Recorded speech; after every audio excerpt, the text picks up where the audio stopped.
नमस्कार, मैं हूं कुमार गजेंद्र। जनपद ऑन द स्पॉट में आपका स्वागत है। हमारे एक दूसरे social media platform podcast with Kumar Gajendra में भी आपका स्वागत है, जहां आप हमें सुन सकते हैं। दिल्ली के लिहाज से बहुत बड़ी खबर आ रही है। जैसा कि पहले से ही समझा जा रहा था कि दिल्ली के मुख्यमंत्री अरविंद केजरीवाल अब सुप्रीम कोर्ट पहुंच गए। साहब के पास पैसे की कोई कमी नहीं है, दिल्ली के खजाने को लुटा रहे हैं। दिल्ली चाहे बाढ़ में डूबे, चाहे पानी ना हो, चाहे बिजली ना हो, लेकिन अरविंद केजरीवाल के मुकदमे पूरी मजबूती से लड़े जाने चाहिए। हमने आपको बताया था कि उन्होंने कई करोड़ों रुपए वकीलों पे जिस तरीके से लुटाए हैं, सचमुच देखने दिखाने लायक है। क्या आप ऐसे मुख्यमंत्री को दोबारा लाना पसंद करेंगे जो सिर्फ अपने केसों पे इतना करोड़ों रुपया लुटा रहा है, जो जिनसे के दिल्ली के अंदर कई फ्लाईओवर खड़े किया जा सकते थे, लेकिन क्योंकि ये सारा फैसला दिल्ली के उन लोगों का था जो मुफ्त की रेवड़ियों के झांसे में आ गए, लेकिन अब सबको ये उल्टा पड़ रहा है। वही लोग हैं जो टैंकरों के पीछे दौड़ रहे हैं, वही लोग हैं जो बाल्टी ले लेकर पानी के टैंकरों पर चढ़ रहे हैं, और कुछ दिन बाद आप देखेंगे कि वही लोग हैं जो यमुना की बाढ़ से डूब रहे होंगे। लेकिन अरविंद केजरीवाल को इससे कोई लेना देना नहीं है। केजरीवाल पूरी तरीके से अपने केस और अपना शीश महल और अपनी लग्जरी गाड़ियां, अपना वीवीआईपी कल्चर केवल और केवल इस पर टिके हुए हैं। और यही हाल उनके अपने मंत्रियों का भी है। मंत्री कोई काम नहीं कर रहे, करना ही नहीं आता है, लड़ाई सिर्फ लड़ाई सिर्फ लड़ाई। यही केवल अरविंद केजरीवाल का यही धंधा है अब दिल्ली के अंदर। पर गंदा है, पर धंधा है। क्योंकि गंदा इसलिए कि दिल्ली का एक भी कोई काम नहीं हो रहा है, और दूसरा ये धंधा है इसलिए वो करे जा रहे हैं। और करवा कौन रहा है? आप लोग, दिल्ली के लोग। तो बड़ी बात यह है कि अब अरविंद केजरीवाल अपनी जमानत की पर रोक लगाने के लिए जो जमानत याचिका उन्होंने लगाई थी, जिसमें निचली अदालत ने बेहद संदिग्ध तरीके से जज साहब ने, समर वेकेशन बेंच के जज साहब ने, जिनके नाम में न्याय आता है, ऐसा न्याय किया कि पूरा देश और दुनिया देखती रह गई। अब इन जज साहिबा ने जिस तरीके से जमानत दी, वो अब विवादों के घेरे में है। पूरे सोशल मीडिया पर यही भरा पड़ा है। लोग सवाल पूछ रहे हैं, लोग ट्रोल कर रहे हैं कि आखिर ऐसी क्या जल्दी थी, और ऐसी क्या जल्दी थी कि इतनी जल्दी में इतने बड़े मामले का फैसला दे दिया जाए, और ऐसे चोर को, जिसने दिल्ली के खजाने को लूटा है, उसको छोड़ दिया जाए। बहुत बड़ा मामला ये दिल्ली के अंदर हो गया है।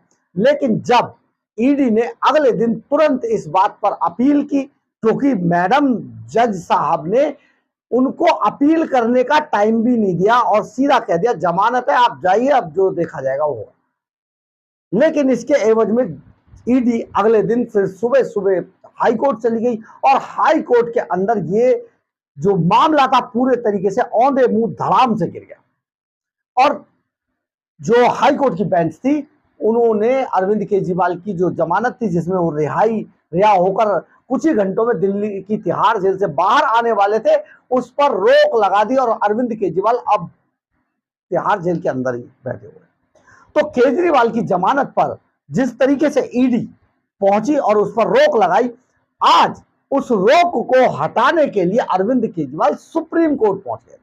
सुप्रीम कोर्ट के अंदर केजरीवाल ने ईडी को मनी लॉन्ड्रिंग के आरोप में गिरफ्तार किया था, ईडी ने, और एजेंसी ने आरोप लगाया कि केजरीवाल को शराब घोटाले के अंदर शराब लॉबी से जो पैसा लिया था, उसका इस्तेमाल गोवा में किया गया था, और उनकी आम आदमी पार्टी के अभियान को, जो चुनाव अभियान था, उसको इससे पाला पोसा गया था।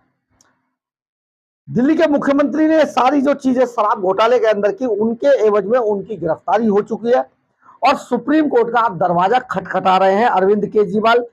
केंद्रीय एजेंसी ने केजरीवाल को तिहाड़ जेल से छोड़ने के कुछ घंटे पहले दी गई जमानत को चुनौती दी, और शुक्रवार को हाई कोर्ट ने कहा कि जब तक वह, यानी कि हाई कोर्ट ईडी की जो अपील है उस पर सुनवाई नहीं कर लेती है, तब तक अरविंद केजरीवाल तिहाड़ के अंदर ही रहेंगे, और ट्रायल कोर्ट का आदेश अगले आदेश तक प्रभावी नहीं माना जाएगा।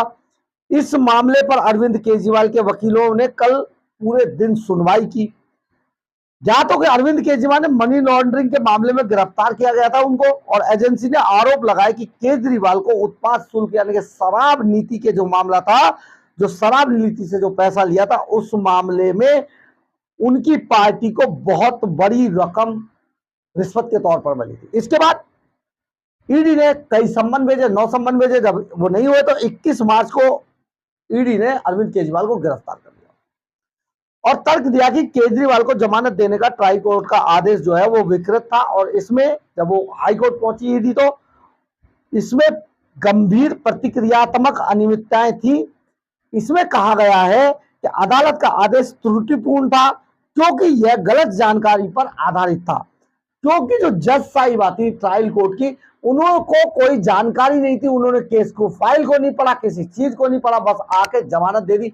लगा जैसे जज साहिबा पहले से ही बायस्ड थी और वो केजरीवाल को छोड़ने के लिए उन्होंने अपने आप को इस समर वेकेशन में अपने आप को वहां सेट कराया। अब इस पर इसी तरीके की प्रतिक्रियाएं आ रही हैं।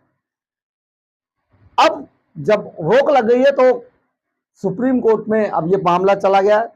दिल्ली हाई कोर्ट ने शुक्रवार को मुख्यमंत्री अरविंद केजरीवाल की जमानत पर ईडी की अपील पर सुनवाई की और केजरीवाल को रावजोरी कोर्ट ने जमानत दी थी और ईडी ने इसी फैसले को हाई कोर्ट में चुनौती दी थी। ईडी की याचिका पर शुक्रवार को दिन भर सुनवाई होती रही। जमानत के फैसले पर अंतरिम रोक लगाते हुए हाई कोर्ट ने अपना फैसला 2-3 दिन के लिए सुरक्षित रख लिया। अब मुख्यमंत्री की रिहाई अगले कुछ दिनों तक नहीं हो पाएगी, तिहाड़ जेल में ही रहेंगे बंद। ईडी ने अरविंद केजरीवाल की शराब नीति मामले में मनी लॉन्ड्रिंग के अपराध में गिरफ्तार किया था। ये जिस तरीके की सारी चीजें हुई, आप समझिए कि केजरीवाल का सपना औंधे मुंह धड़ाम से गिर गया। उन्होंने केजरीवाल को जो जमानत दी गई थी, उसमें जमानत देने संबंधी जो सब ऑर्डिनेंस कोर्ट का जो आदेश था तब तक प्रभावी नहीं होगा, ये कहा हाईकोर्ट ने, जब तक कि अदालत कथित आबकारी घोटाले से जुड़े मनी लॉन्ड्रिंग मामले में जमानत को चुनौती देने वाली ईडी की याचिका पर सुनवाई नहीं कर लेते। और यह सुनवाई 2-3 दिन के लिए टल चुकी है। ईडी ने जस्टिस सुधीर कुमार जैन और जस्टिस रविंदर डुडेजा की पीठ के समक्ष हाईकोर्ट में कोर्ट के समक्ष आदेश को चुनौती देने वाली अपनी अपील का उल्लेख किया। बेंच ने कहा कि मामला जल्दी उनके पास आ जाएगा और उसके बाद सुनवाई होगी। कोर्ट ने कहा कि जब तक अधीनस्थ न्यायालय के आदेश की तामील नहीं होगी।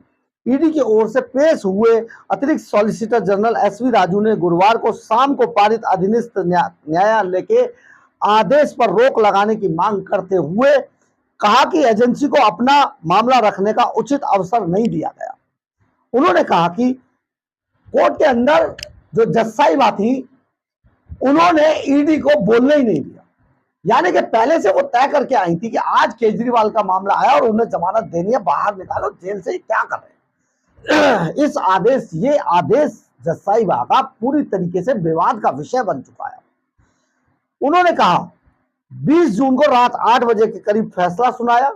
देखिए, रात 8 बजे जज साहिबा फैसला सुनाती है, 20 जून को रात के 8 बजे, और अभी तक उन्हें आदेश की प्रति भी नहीं दी, उन्हें आदेश की ईडी को प्रति भी नहीं दी।